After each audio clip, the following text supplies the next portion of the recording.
एवढं मोठं आपलं हे मंडळ आहे, आपल्या छोट्याशा मंदिरापासून आपण सुरुवात केली आहे, होय की नाही? आणि इतकी मोठी जागा, एवढा मोठा परिसर आपल्या या एरियामध्ये कोणत्याच मंदिराला मिळालेला नाही. पण जी उदासीनता आहे सध्या आपल्या सगळ्यांमध्ये, चतुर्थीला आरतीला आरती मोजून 4-5 लोक एका हजर असतात. मग मला असं वाटतं की बाबू जर चतुर्थीला एक आदर शिष्टपटन ठेवलं तर खूप छान होईल. आणि त्यामुळं आज बघा महिलांचा कार्यक्रम आहे आणि खरंच म्हणजे मला खूपच आनंद झालाय. आधी अष्टमीला एक मोठे लोक सुद्धा एकपर्यंत आले.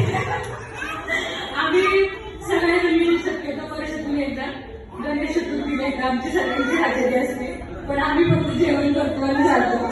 बाकीचे म्हणजे माझ्यासह मी सुद्धा मी काही वेगळी नाही. म्हणूनच म्हटलं आम्ही इथे संध्याकाळी 4:30 ते 5:30 वाजता योगा असतो.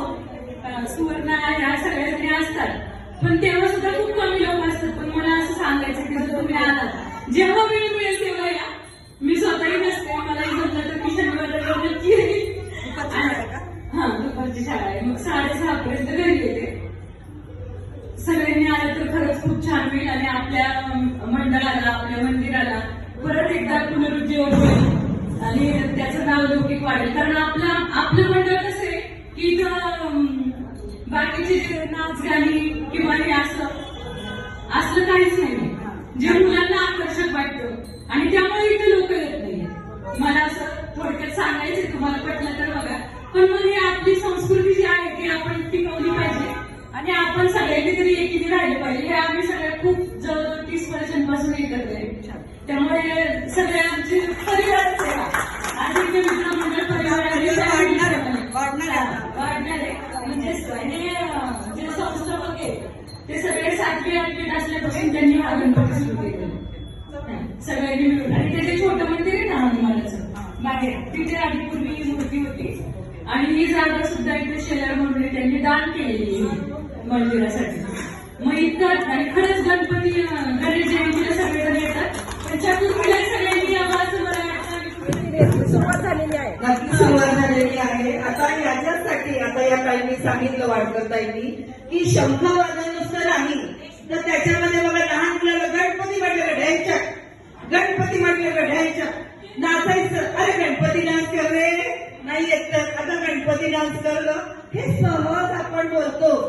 मग आपली ही संस्कृती आहे का? गणपती काय आहे? आता मी हे सांगितलं की शंख का वाजवायचा. आता शंख एकदम तर हे लक्षात घ्या, गणपती म्हणजे काय, या दिवशी का बसवतात गणपती याची गोष्ट जर कुणाला माहिती असेल 10 दिवस का बसवतात तर सांगू शकता कोणी? सांगू शकता? नाहीतर आम्ही आहे. पण नुसतं हे नाही की याच्यामध्ये काय शास्त्र आहे की का बसवायचा गणपती आणि याच 10 दिवसात का बसवायचा. दोन पण आपण नवरात्राचं काय ते नवरात्रच का बसवतात तर याच्या गोष्ट आहे छोटीशी. संगीता ताई सांगा गणपती का बसवतात. वेगवेगळ्या गोष्टी आहेत बघा, वेगवेगळ्या थोडा प्रयत्न करतोय की आपण गणपती बसवतो एवढ्या वर्षापासून बघता याची काहीतरी गोष्ट माहिती असावी. हा आमचा प्रयत्न. नमस्कार, लाभकर्त्री संगीता महादेव शेळीकर. आपण गणपती 10 दिवस का बसवतो? महर्षी व्यास ऋषी त्यांनी ठरवलं की आपण महाभारतले तर महाभारत देवाच्या देवामध्ये कोणाला बोलायचं, देवाच्या देवाकडे विद्येचं देवता गणपती बाप्पा. मग त्यांनी गणेशाला बोलवलं, गणेशा आपल्याला महाभारत गणपती बाप्पा आले म्हणजे मुलीवर काय आपल्याला घ्यायचंय. ऋषी व्यास म्हणाले महाभारत द्यायचे, पण माझे एक राज असणार आहे ते अवंतर मला घ्यायचे, थांबायचं नाही, कंटिन्यू अवंतर लिहित राहायचं.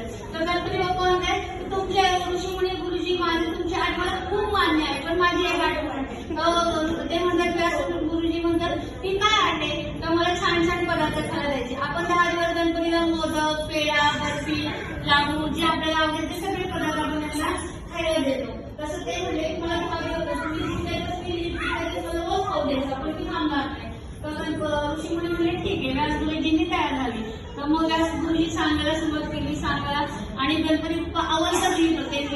गणपती बाप्पाने इतकं लिहित बसले की त्यांना दिवस रात्र काहीच लक्षात येईना, नुसतं लिहित होते महाभारत. आणि महाभारत सगळ्यांना माहिती की ते युद्ध वगैरे केवढे राजस्थानात युद्ध कंटिन्यू चालू होतं. गणपती बाप्पांच्या अंगातून ज्वालामुखी ज्वाला निघाला, गरम व्हायला लागलं, त्यांच्या हाताचं घाम नाही झाले. मग सगळ्या लोकांनी बघत होते की गणपती बाप्पा इकडे लिहितात ते व्यास मुनी सांगतात महाभारत. तर लोकांनी त्यांना मातीचा लेप दिला गणपती बाप्पाला की त्यांची अंगाची लाही शांत होण्यासाठी. तर गणपतीचा लेप दिला, चंदनाचा लेप दिला. तेवढा सुद्धा गणपती बाप्पा खूप छान वाटलं, शांत वाटलं. पण तरी महाभारत ते आवडतं लिहित होते.